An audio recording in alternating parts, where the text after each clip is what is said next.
দেখেন দর্শক, এটি হচ্ছে হিজল ফল, হিজল গাছের সুন্দর দেখেন ফলগুলো দেখতে। এই হিজল গাছ এখানে দেখেন, এই গাছটি দেখতে পাচ্ছেন, হিজল গাছের মধ্যে সুন্দর এই ফল, এই ফলগুলো সুন্দর, এই যে ফুল হয় এই ফুলও আছে, এই যে সুন্দর ফুল। এই হিজল গাছের ফল দেখেন এদিক দিয়ে পড়েও আছে, এই যে এই হিজল ফল, এই ফল অনেক উপকারী। এই হিজল ফল এর বেশ কিছু স্বাস্থ্য উপকারিতা আছে।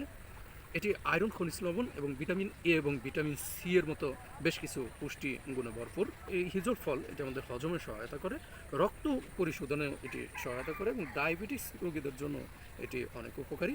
এবং এই হিজল ফলের বীজ, এই বীজ চূর্ণ করে খেয়ে নিলে এটি আমাদের ডায়রিয়া ভালো করে। এটি গাছে পরিণত হচ্ছে আবার দেখেন।